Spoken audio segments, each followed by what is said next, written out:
came and rented a U-Haul van, and they're doing their practicing here. I think that's a great way to do this. So I thought I would I don't want to take too long. We've got a lot to do this morning, and it's mostly just housekeeping. So I thought I would just briefly go over the history of the RTR and how it started and how we got here, and especially the name RTR, Rubber Tramp Rendezvous.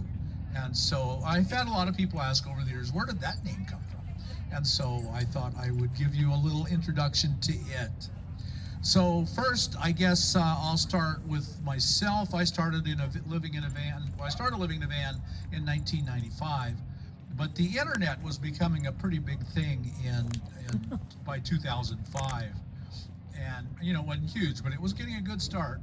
And I started the Cheap RV Living website in 2005, and it existed in 2008 when the economy just really collapsed, the Great Recession.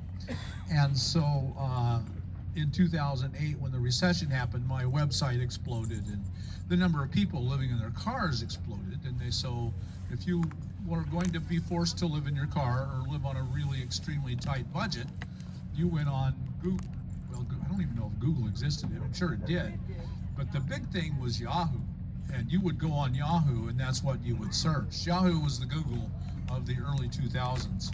And then, of course, Google came along and kind of just wiped them out. They're still around, but not so big.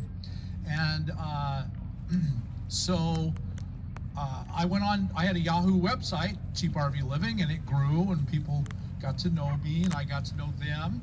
And in 2008, it really, really grew.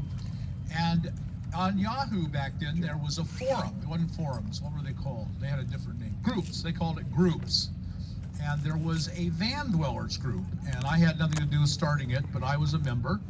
And I loved living in a van so much. I told everyone I could about it. And so then I started, and later on, I started the website, because so many would come to the groups. They'd all ask the same question. If you've ever been in a forum or a group, you know, all newcomers ask the exact same question. So I started a website and put my answers, because by then I'd been a nomad for 10 years, starting in 1995. So I had some answers, and they needed them. And so I started the website to create when they had that first question, they could go there and I would answer. How do I go to the bathroom? You know, that was a big page on my website back then. How do you go to the bathroom? And so, and it has been ever since. I'm almost over going, let's talk about the toilet. You get a bunch of nomads together, you're going to be talking about the toilet. And so that's okay. That's a good thing, I think. We're actually acting like human beings when we do that, not just pretending we're these unusual things. So and at that time, with these Yahoo groups, we'd have gatherings. So I had gone to several gatherings before, earlier than that, in about 2006, 7, and 8. And they were pretty big, 10, 15 people would show up. And that, you know, that's a pretty big group when pre-internet, or just the very beginning of the internet. And so I wanted to start a group, and so I had a gathering, and I knew a bunch of people, and I posted it on my website. I'm meeting a group of us is meeting, and we had 13 people, which was a pretty good sized group then. And so, no, I didn't put it on the website. The website didn't exist. I didn't put it on the website. It was just a group of friends. We had 13 people, and it was fantastic.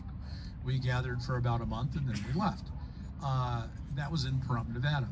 So I asked all my friends, what do you think if we made a big activity out of this? And they all thought it was a good idea. So I advertised the first RTR, and that's what I named it. I advertised the first RTR on the website it was on 2011, January of 2011, so I was advertising it in 2010. And we had 45 people. That was a pretty good group of people. It was a pretty large group of people. And so we continued doing it, and we've been doing it every year since. So would that make this the 17th annual? Does anyone know? I think it would be. Yeah, I think it would be. I'd have to count it in my fingers, and I'm not going to do that in front of you because I'd be embarrassed. So we'll assume it's a pretty big number. And it grew and grew and grew. The next year, it almost doubled. We had like 90, and the year after, we had maybe 150, and it grew, and then it's kind of steadied out, and it became that.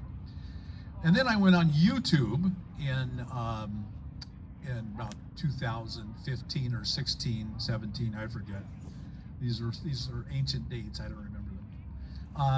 And that really, when I advertised it on YouTube, it kind of exploded. The first year I advertised it on YouTube, we had 5,000 people. And that was a big group. That was a lot of people. Here in Quartzsite, it was out in Skadden Wash. And so that was a really big group. And the next year, in 2019, when I advertised it, we had doubled and we had 10,000 people.